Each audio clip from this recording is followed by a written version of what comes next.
This week's events have been in the works for many, many months now.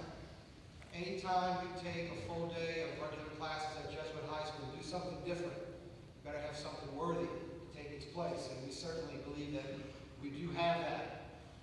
Numerous people have spent many, many hours over the last year plus to get us to the point that we have a week's program that is worthy of the celebration that we are having this week, and that's the celebration of the 50th anniversary of integration here at Jesuit High School. You saw the PowerPoint that we had earlier this week on the history of integration here at Jesuit. We saw the video just last hour on Treme, and now we have another session. And here to explain what we're going to do is our Director of Institutional Advancement, Mr. Tom Bagwill, who is also a contributing member to the committee that put together this week. Mr. Bagwill.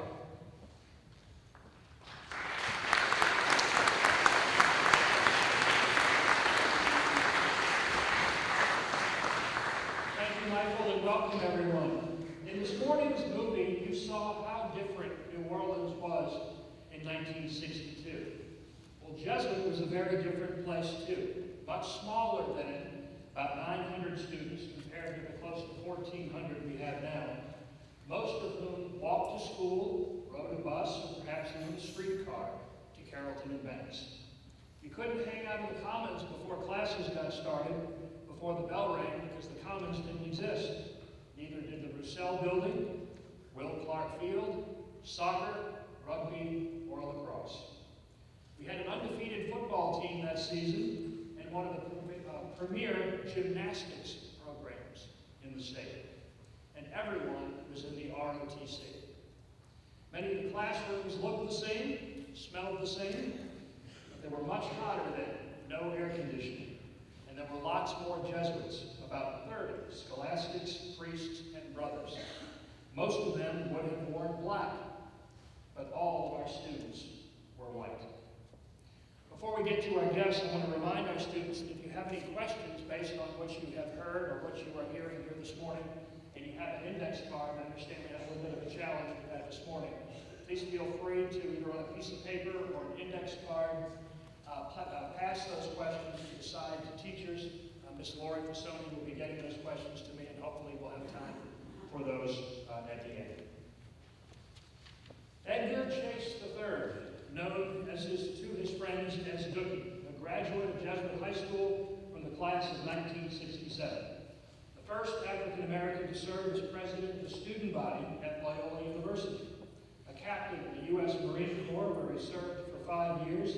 A lawyer and a CPA, but retired now. A former vice president and former dean of business at Dillard University here in New Orleans. And a former or current member of every board in the city of New Orleans, and that is only a slight exaggeration. So obviously you really took that meant for others not seriously. I enjoy being on boards that add value to the community, and I encourage you, when you're in a profession, to give back to the community. Mr. Chase wasn't in that first wave of African-American students, but he was right behind them in the second year. Mr. Chase, tell us what it was like growing up in the Chase abode and how that would have influenced your childhood view of race. I grew up in the 7th Ward of New Orleans on North Taunty Street near a playground called Hardin Park. My mother and father were always hard-working people, and often we had an aunt or an uncle to live in our household. It was a shotgun house. On one side, we lived. On the other side, my grandmother's sister lived. That was typical of New Orleans at the time. Families stayed together. It was almost like what you call bootstrapping. You pick yourself up by your own bootstrap, and you relied on your sisters and your aunts and uncles to help you. But what my family did was focus on the children, and they wanted to make sure that I had every opportunity. My sisters, who at that time I had 3, one, my older sister, is deceased, but that the children had every opportunity to succeed, much as your parents are doing for you now. So it was a wonderful experience of playgrounds. Neighborhoods were stronger. Now some and that area may be a little drug infested, so we want you to stay away from the bad things and help others who may have gotten addicted to drugs. Did the quality of the meals in the Chase affect those conversations? And you all should know that Mrs. Leah Chase was an extremely well-respected and well-loved chef in this city and even beyond the city. Has hosted several presidents in the United States at her restaurant. Is Mr. Chase's mother. So I imagine you ate well.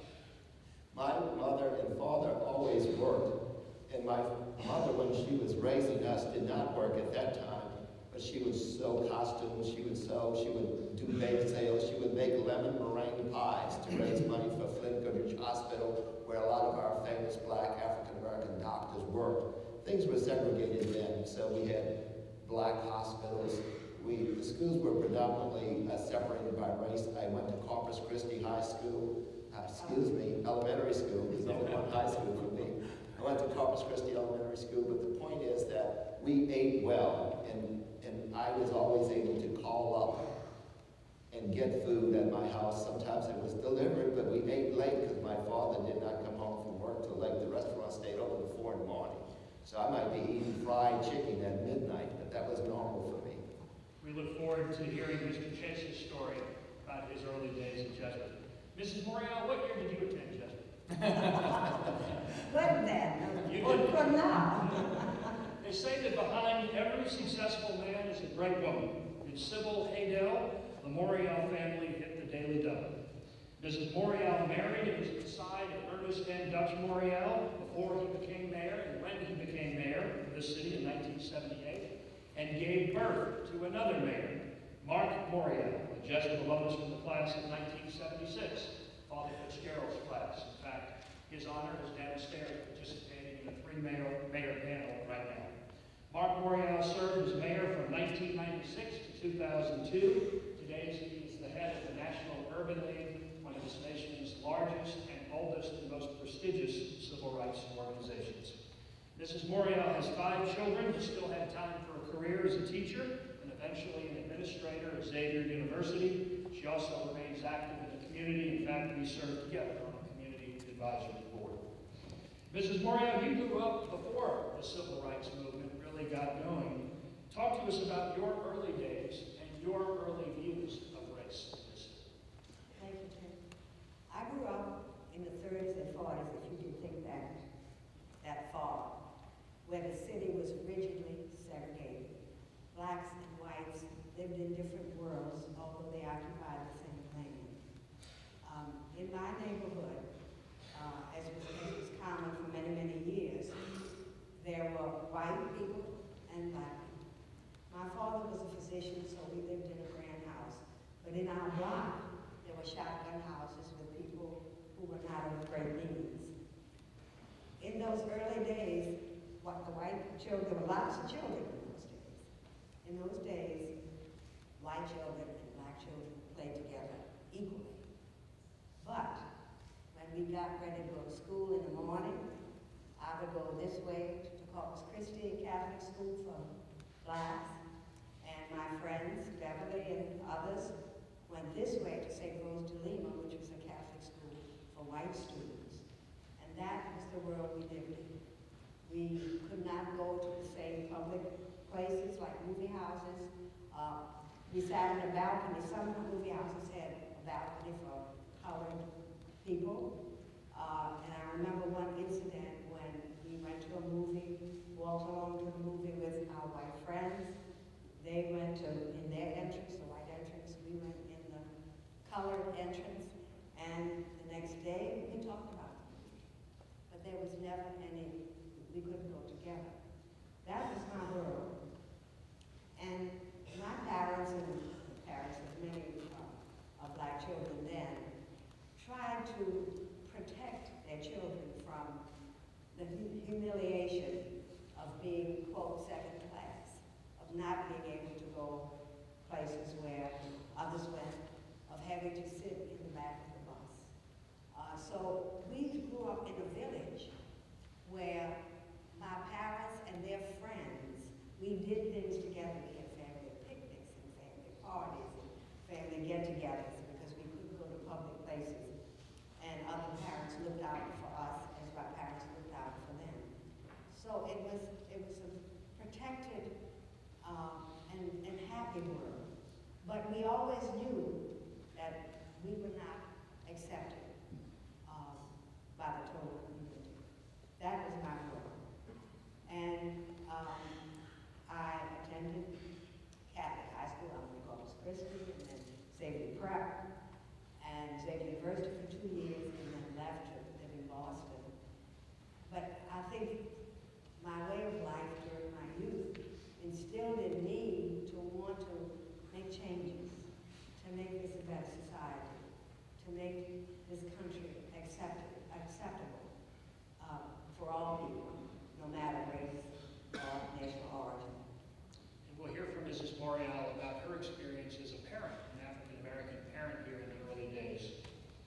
Glenn Goodier is a 1965 alumnus of Jesuit High School. He was a student here when those first 8 African-American students walked through those huge doors on Carrollton Banks, which they used to walk through, and they don't walk through there anymore. Today, he's a very successful attorney with the firm of Jones Walker, specializing in maritime litigation.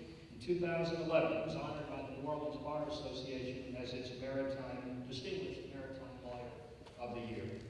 Mr. Goodier is the father, not only is he alumnus, but the father of 2 Blue Jays, Christopher and Colin.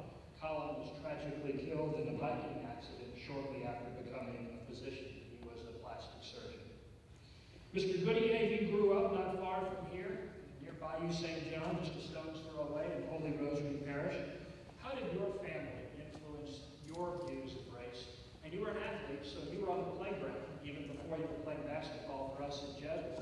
So how did your experience on those playgrounds affect your views and impact your views? Well, I grew up on Taft Place, which is in the President's area around Bayou St. John. Of course, I grew up mostly in the 50s, came to Jesuit High School in the early 60s, and we lived in a shotgun double, 2-story.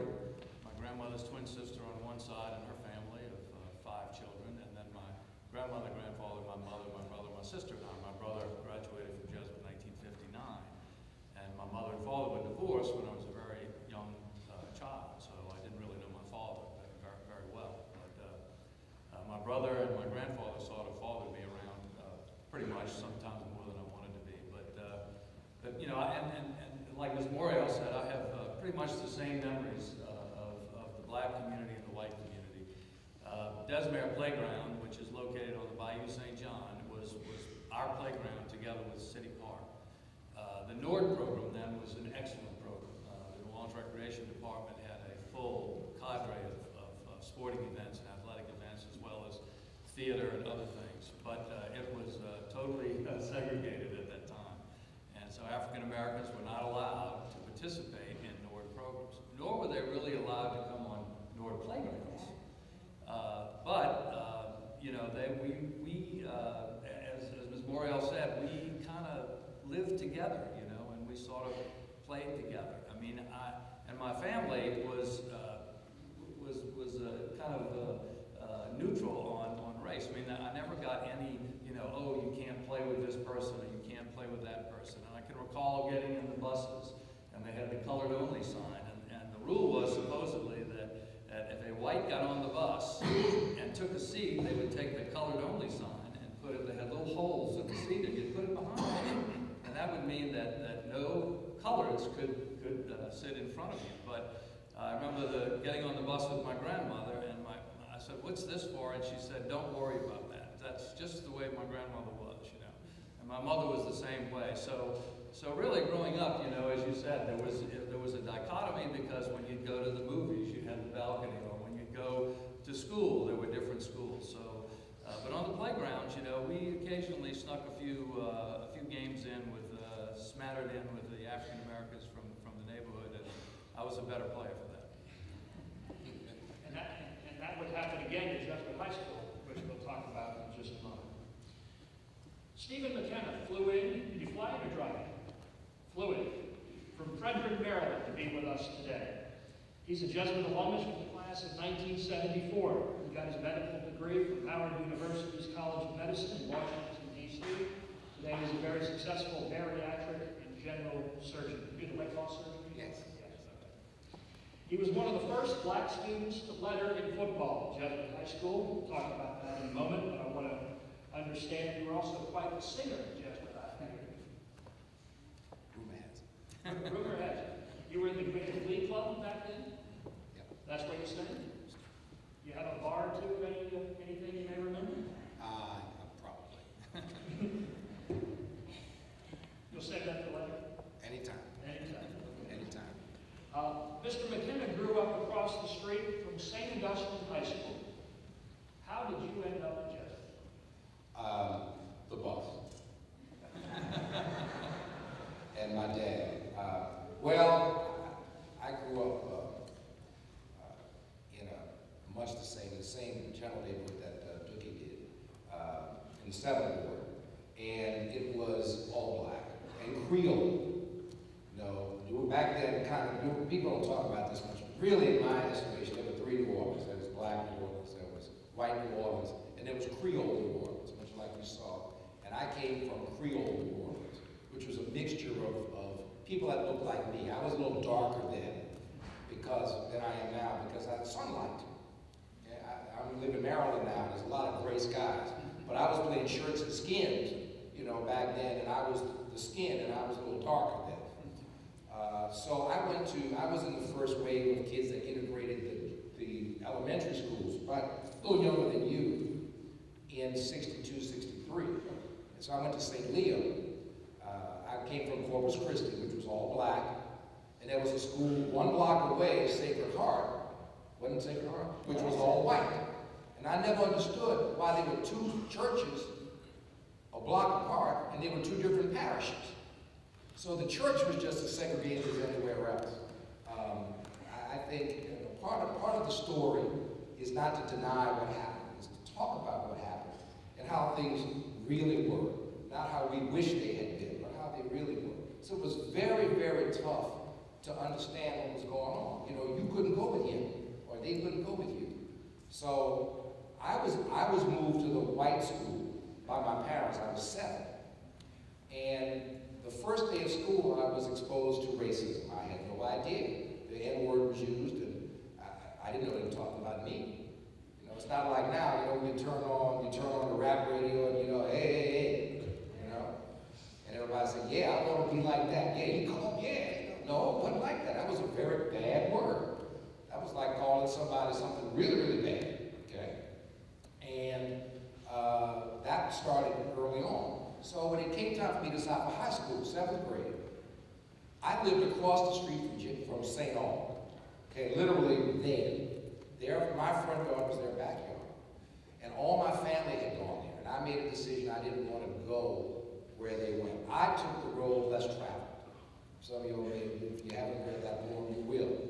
And it has made all the difference. So I decided to come here.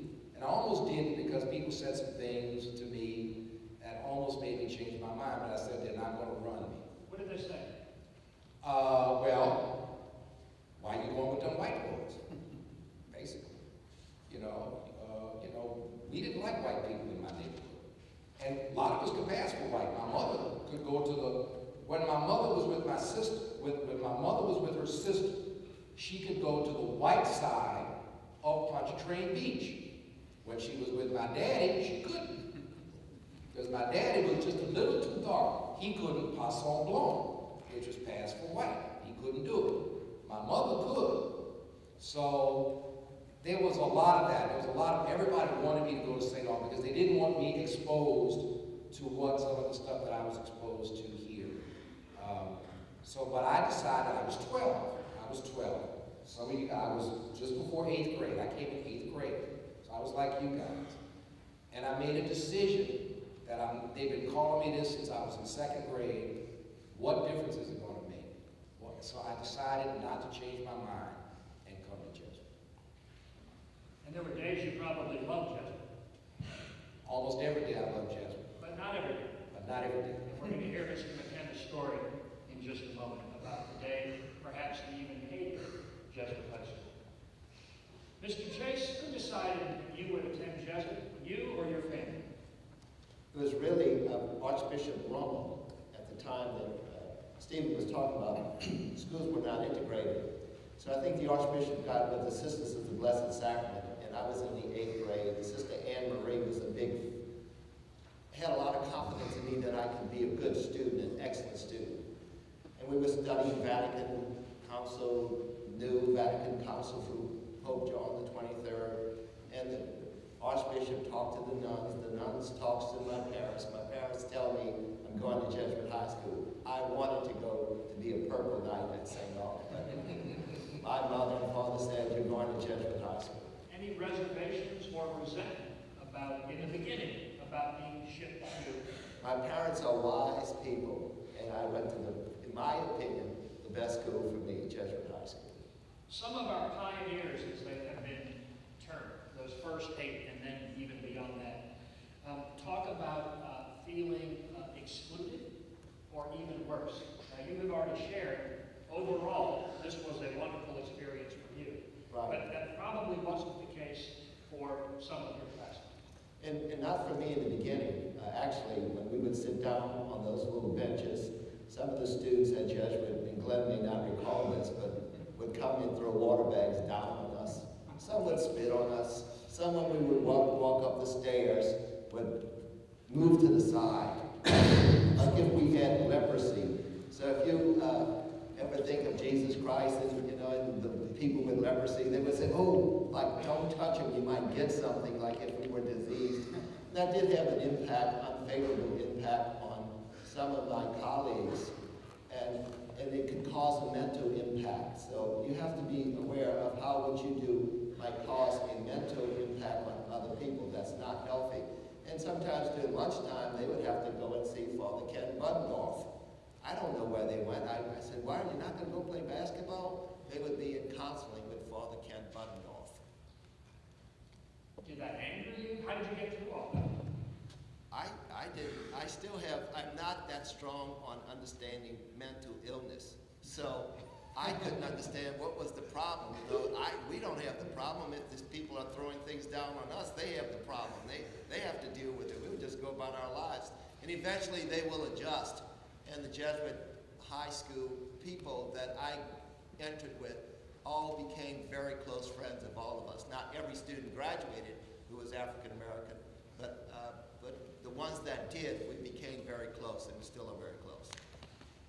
Some of those students also talked about not being invited in to being part of the family, to the clubs, to the organizations, maybe to sports.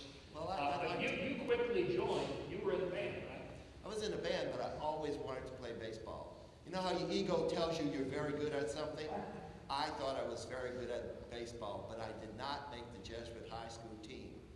And I don't know if it was because of race or because I just wasn't as good as what I thought. But I wanted to play outfield because I always played right field. That means you can hit the ball, but you can't run fast to catch the ball. And so maybe that's why I didn't make the Jesuit high school team. But I admired athletes all my life, and we had at Jesuit some of the best athletes that I've ever seen. And so your band director was Mr. Kaluta, right? Yeah, Mr. Kaluta was my band director, and before him, Mr. Castiglione, who there's a street in Gentilly named Castiglione, and Castiglione was this, with the baton, just like this, and metronome, and the timekeeper. And then Mr. Kaluta was the same, but they were caring people. I wasn't the best trumpeter, and I wanted to be. So it's always wanting to be better. So I looked up to people who were better at things that I did. And even in sports, like Glenn was better at basketball. I looked up to him. I looked up to the people at Jesuit who were better than me. I wanted to aspire to get to that level, and whether it was trumpet playing or basketball or baseball. And just for historical reference, when we say Mr. Kaluta, we don't mean Mr. Kaluta today. No, Mr. Kaluta's father was the band director before Mr. Kaluta. Who I admired very much. I went to his funeral and I was saddened when he passed away. But he had an impact on my life. I know how I felt watching you in front of our students accepting the Alumnus of the Year award. I want to know how you felt standing in front of these young men. I felt happy because I identify with you, and I still do identify with you. And you have to know that although you're at this stage of life, you're going to end up being at this stage of life, and you're going to be identifying with us when you're this old, and maybe your children and grandchildren will be here. And you feel a sense of pride about what you've accomplished and seeing others endeavoring to accomplish the same thing. Mrs. Morial, was it Mark's decision to attend Jesuit or yours? I think it was both my husband and Mark. We were attracted to the Jesuit because of its academic rigor and its reputation.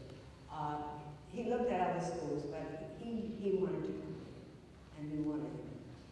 Was there any pressure on you and your husband, who was politically active, to send him to St. Augustine or somewhere else? Did you get the same, why are you going to be with those white folks? I didn't hear it. Maybe Mark did. No. There's an interesting story about, we're talking about color and how you can pass. When Mrs. Morial's husband, Dutch Morial, was elected to the state legislature, he was there, I believe, on one of his first days before the session even got started. And there was a white member of the legislature going around telling all of his colleagues, hey, I don't know if you heard, but they elected a black guy from New Orleans. So he's going around telling all the new legislators. He tells this one gentleman, hey, you got to be careful. They just elected a black guy from New Orleans. And your husband said what? He just didn't say anything. Didn't he say, I am that guy? Yeah, he was in a group of people, Right. and he was the emperor. He said, if you guys had stuck together, we wouldn't have that M here with us. What was your experience as a parent like at Jesuit? Did you feel, today we go well out of our way to make sure our parents feel warm and welcome and part of the Jesuit family.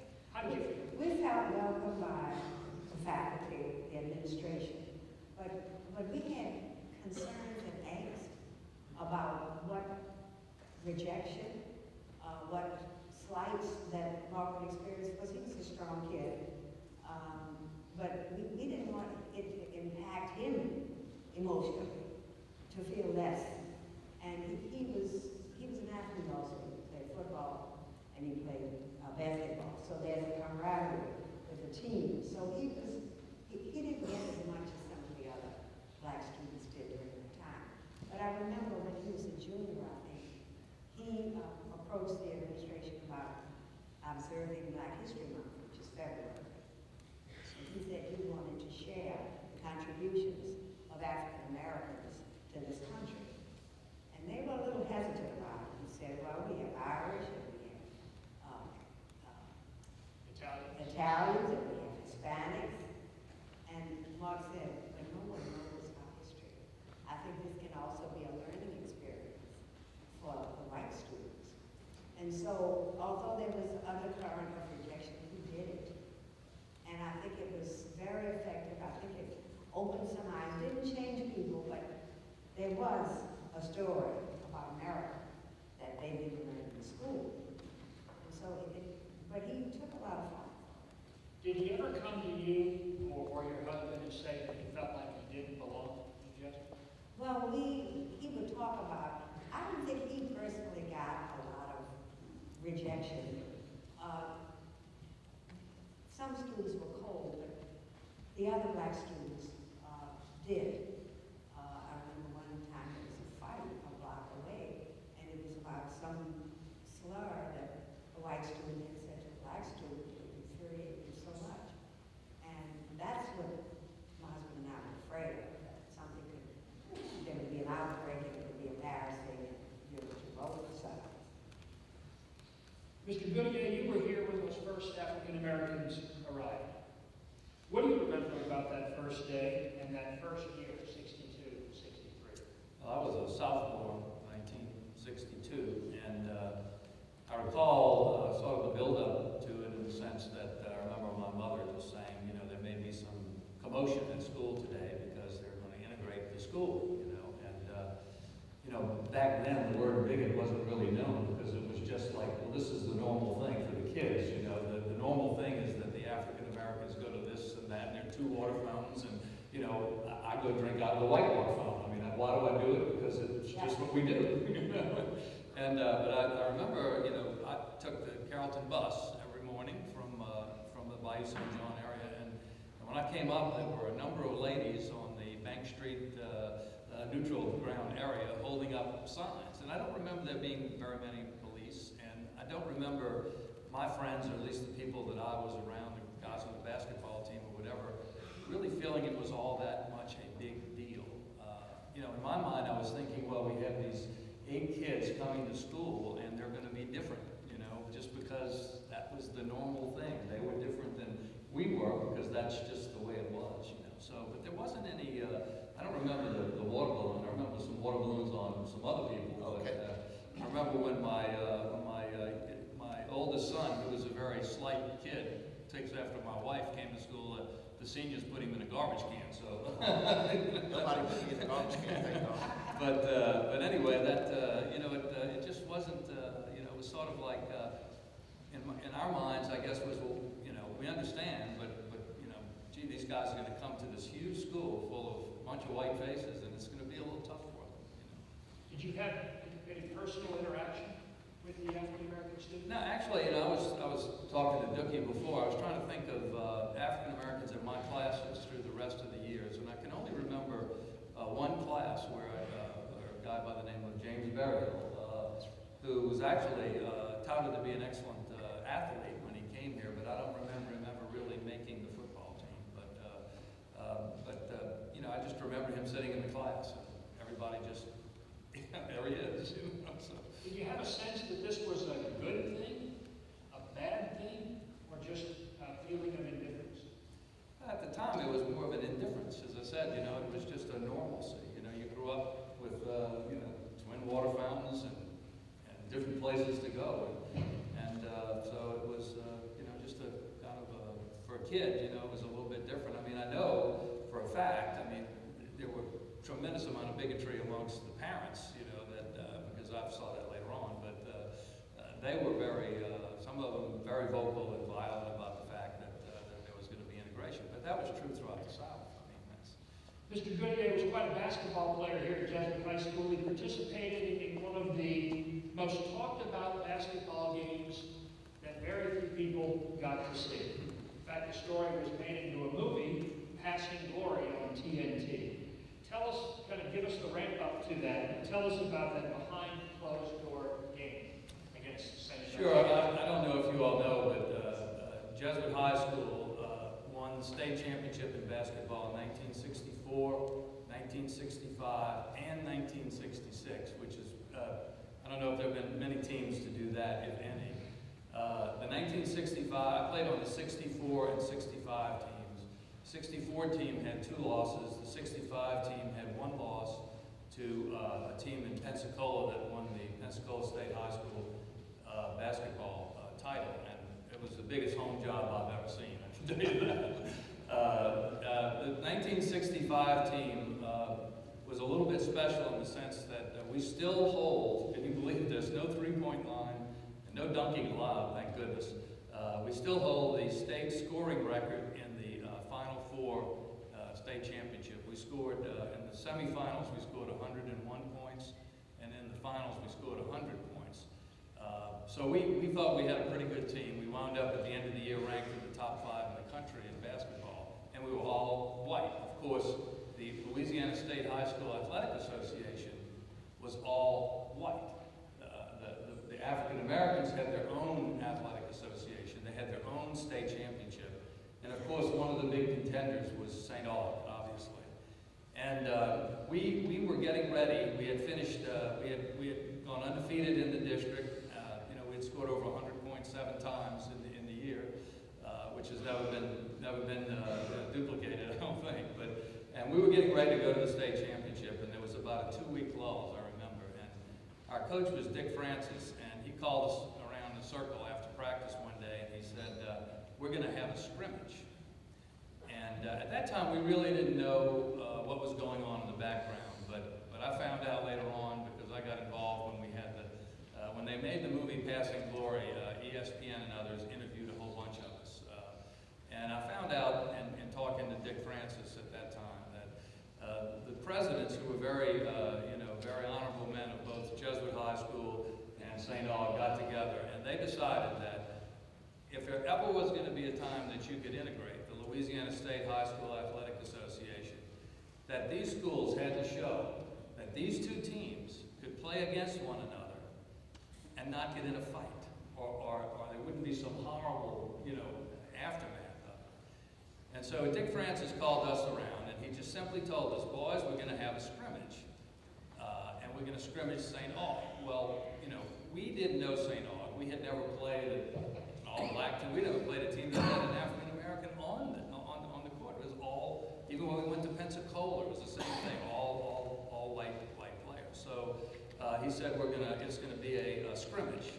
We're not going to have anybody in the stands. It's going to be a locked gymnasium. No parents, no students, no anybody but the coaches and the players and the principals or the presidents of the two schools. There was going to be 5 quarters. First it was going to be untimed. Then they decided they would have 5 quarters. First it was going to be no uniforms. Then they decided they'd have to wear uniforms. There were going to be referees, but it was going to be free substitution, which meant you could be running down the court and the coach could take you out and put somebody else out without calling a timeout.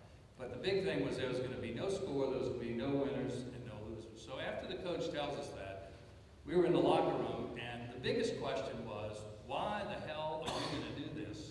Because we're getting ready to play in the 2 most important games of our senior year, which was the state championship. Why are we going to play against a team, number one, we've never scouted, we don't know who they are. We did know they were a little bit older than we were, because in those days there was no age limit and kids went to school later. And we knew they were going to be taller probably than we were, and probably stronger than we were, and probably better than we were. But we were afraid, most of the guys were afraid that we were going to get injured in the game. And so that was sort of the question. And so then the day of the game came, and we went out to play. Our 2 starting guards would not, the coach told us that if either you or your parents don't want to play in this, you do not have to play. And our 2 starting guards, who averaged about 40 points between them, did not play in the game.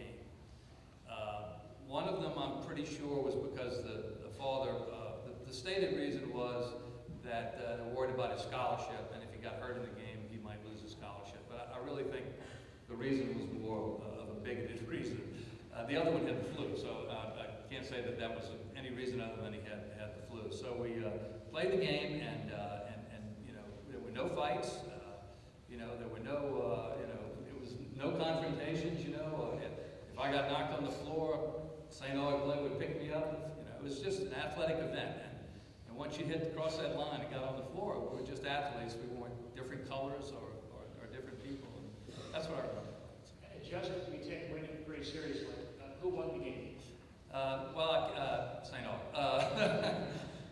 Actually, it was supposed to be, no score, but if you added it up, I think St. Aug would clearly have been the winner. I do remember something I was really not used to was that we had come down and I was in the corner where I played a lot of my time, and I got a pass and I went up and took a jump shot, and about halfway between the ball and the goal, the ball got swatted out of bounds, and I said, I have never seen that before.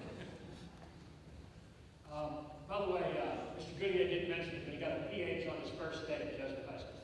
I did. I had the honor of getting PH my first day as a freshman. I didn't come here in 8th grade, as a freshman at Jesuit High School.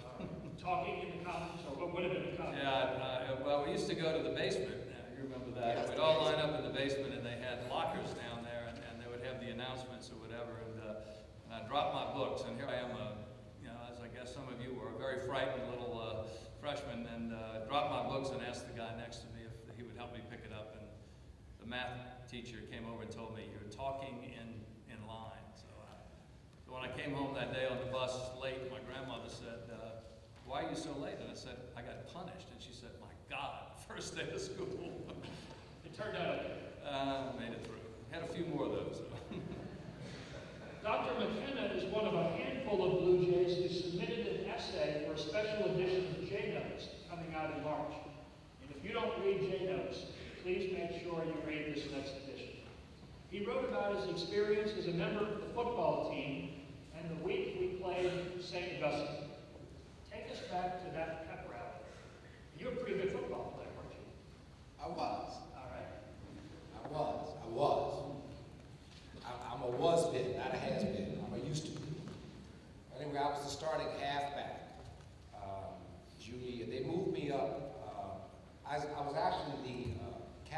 JV my sophomore year. Freshman year, I started. And I went to the JV because I didn't want to play on the varsity, because I didn't like those guys, because they didn't like me. I remember them saying some things to me, and I was much more comfortable with my classmates. So when junior year came around, some of those guys were still on the team, the seniors. And we had a pretty good team at that point. Rummel and Shaw hadn't taken all our players away. When I played, the enrollment was about 600, so Jesuit had lost enrollment from a lot of it from white flight, I believe. People had, because the city was becoming more black, and white folks were leaving and going to Jefferson Pack.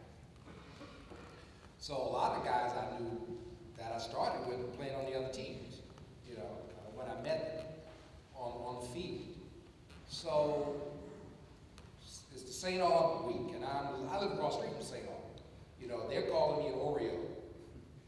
You know what that is, right? White on, black on the outside, white on the inside. And I'm hearing this from my friends who are at St. Aug.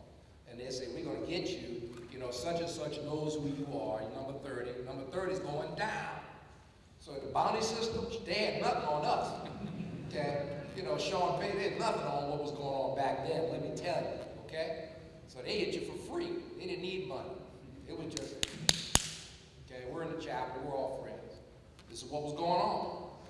So the pep rally, they let the school out to go to the auditorium downstairs, and I'm sitting there, and you know, the seniors get to do everything, right? Still? Right? The seniors could do everything. And we had to sit on the buses very quietly, and St. Aug would come down the street after practice, hey, hey, hey, hey. I always was jealous, you know, because there was no PH for that. But Jesuit was very contemplative and very, you know, almost like genuflecting on the bus. Right? Shh, nobody talk, right? Okay, whatever. So they let the school out for the pep rally.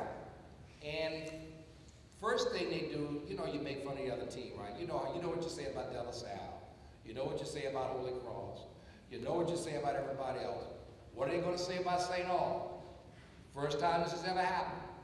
So the first thing they do is they play, and now we have the St. Aug, this is as I remember, the St. Aug fight song, and they started playing theme from Shaft. Now you guys might not know what that is. Okay, that's a long time ago. But it was waka waka waka waka waka dome, right? And out they come doing the Soul Train. Now I remember them making fun of Soul Train and saying nigga and all this stuff. And on the practice field. But here they come out with afro wigs and black shoe polish on their faces, doing this stuff here, and white boys cannot dance. Okay? You're better now, thank you. And maybe it's because of Soul Train, right? At least you can do 1, 2. You're much better now. You can do the little shuffle.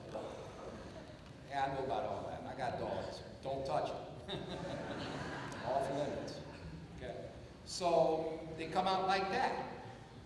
And like, oh my God, right? And it's just as racist as it can possibly be. Now, you know, there's one thing to make fun of the other school. You're making fun of the school, you're making fun of tradition. This was different. This is clearly, you know, this is Jungle Bunny stuff, okay? This is just awful. And the place is roaring in laughter like they can't wait to let this out. It felt like a kettle that just erupted and all of them just, look at this. And I'm crying. I'm sitting right where you are, and I'm crying inside. And I look up and I see the crucifix, and I went, you know, what is this? What is this? I'm alone. I'm the only guy on the team. I'm the only black face on the team. It's just me. And this, I didn't like Jesuit that day. And guys told me some things. Well, so they played I didn't know what to do. I didn't know what to run up, grab the mic, I didn't know what to do. So all I could do is when they played the alma mater at the end, I didn't stand up. That's all I can. That's all I had. It was me against 600. You know, I was like Leonidas. You know, and they told me some things. If you don't like our school, you can leave. If you don't like this, you can get out. You need to go. And I said some things back that really weren't, you know, I thought I will not repeat. And I might need a lawyer.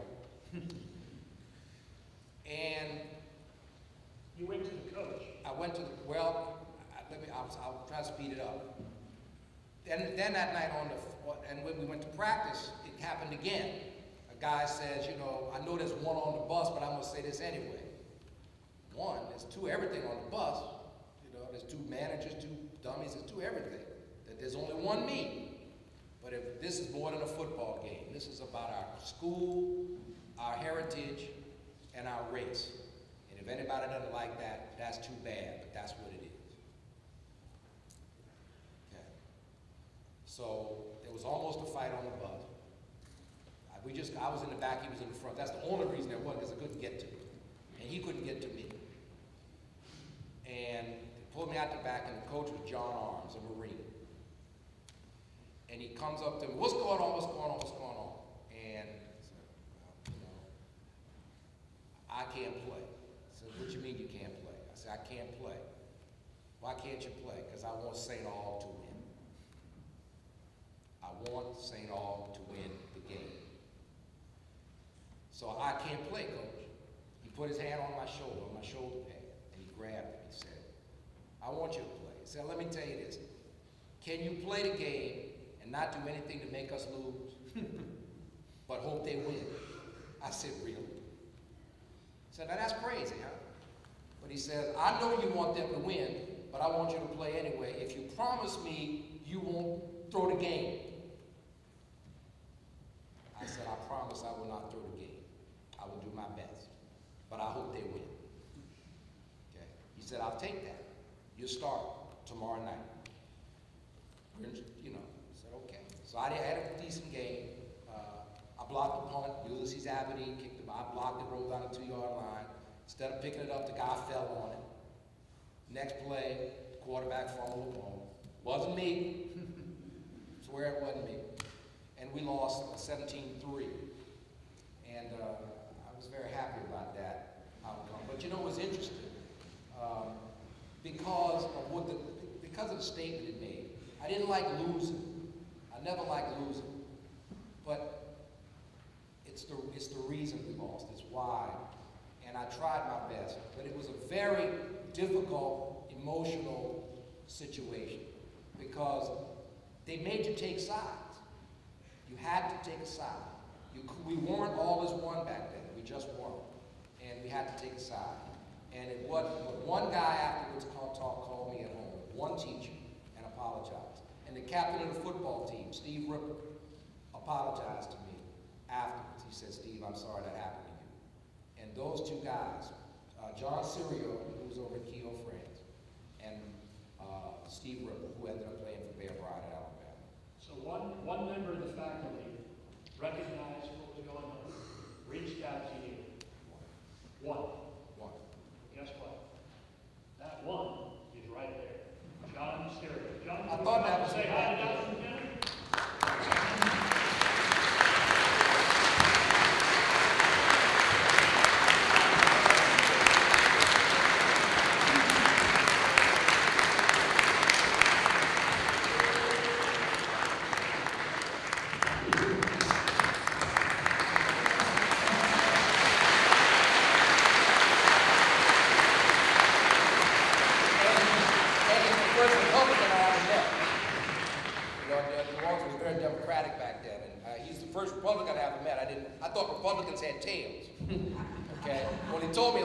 He also taught me Shakespeare.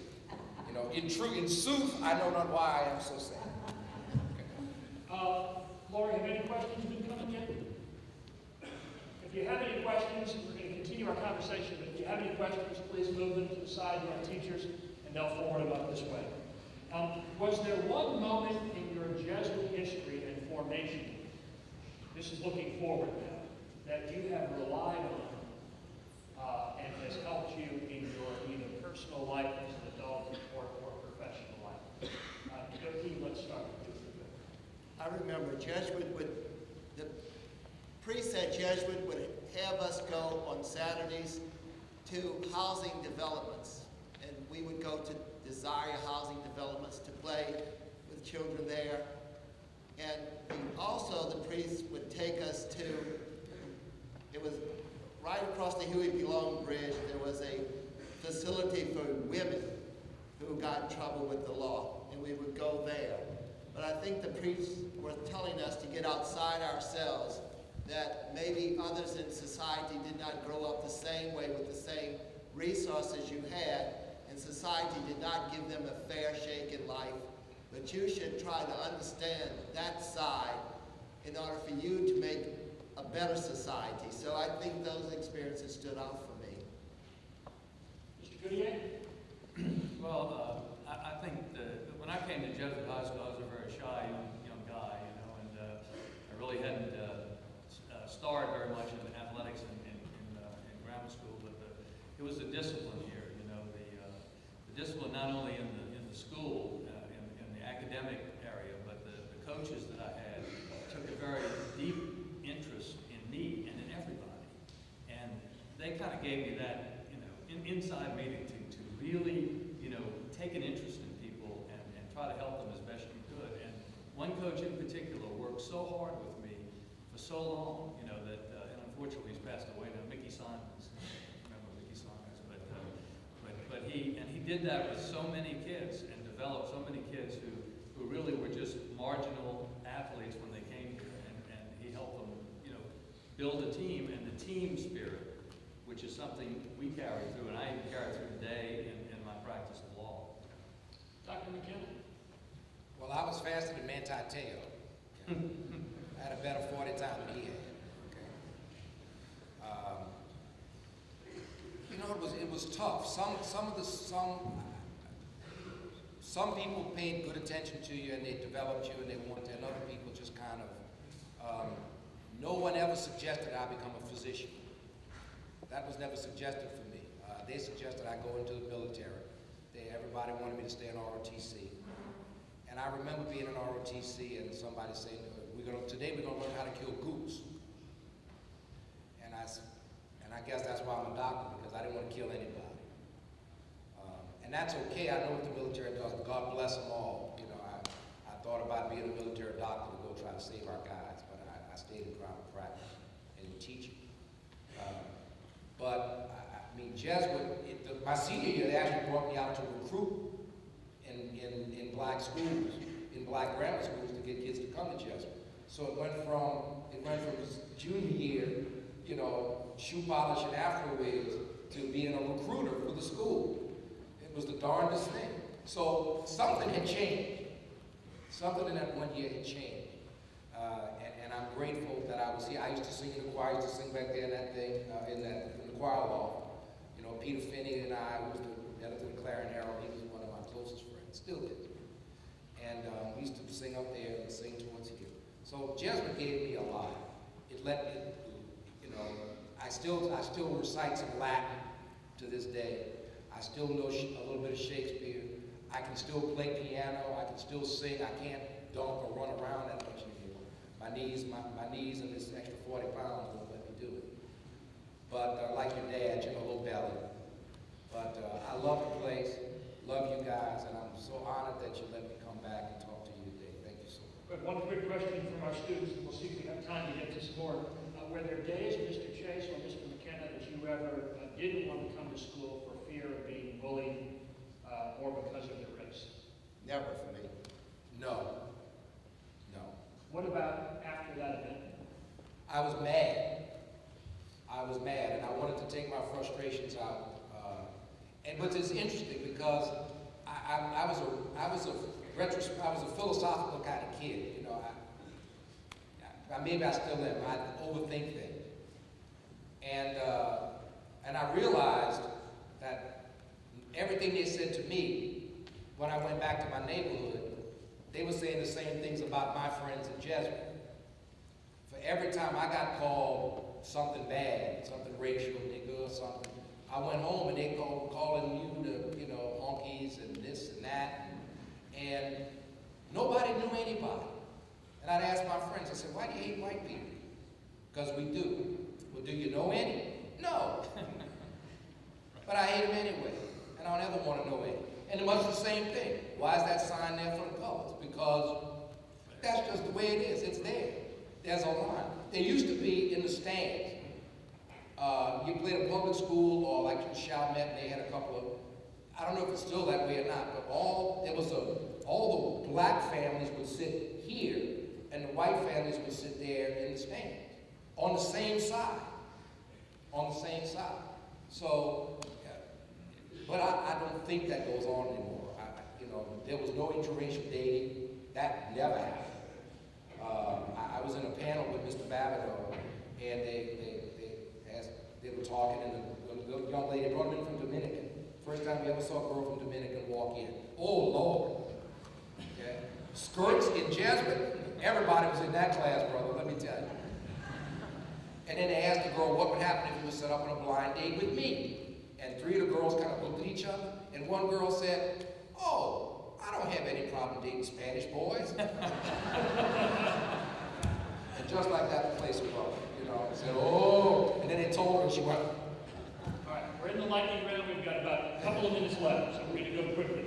Did teachers give fair opportunities to black students during tests and quizzes? Yes. Yeah. Not always. No, not always. Besides African Americans, were there any other nationalities who were treated unfairly? Not to my knowledge. No. Gay kids. I don't even think we knew. That's not a nationality, gay kids. I don't even think we knew what gay kids were in 1962. I mean, everybody who was in the closet in 1962. We didn't know gay kids. We didn't know any difference. Question for Mr. Chase that has absolutely nothing to do with race, unless there's something else to it. Why do your friends call you Dooky? This is from one of our students. My grandfather, my father's father, was named Dooky. He was given that name by his stepsister, and he was a gambler. And so gamblers get a reputation in the community, and the name stuck, and it ended up being the restaurant's name as well. And I'm Little Dooky, but now I'm just Dooky. My son, who went to school here, was called Dook, and the Jesuit people used to say, Dook the cook, and now he's also a chef. We have about 30 seconds from each of you, but I want to know, we'll start with Mrs. Morial, what you hope these young men get from this week's activities. 30 seconds or less from each of you. We'll start with Mrs. Morial. I hope you'll begin to think through your lives and other people you deal with. Look at them, evaluate them on what they are, their values, their reputations, and what they do in the community, and not accept the stereotypes of the past. Mr. Chase? Be what you're supposed to be, meant for others. That's what we're counting on you to be. I would agree with that, but the other thing is to make sure that you don't let things slip back to the way they were in 1962. And Dr. McKenna, in 30 minutes or less, please. 30 minutes or less, sure.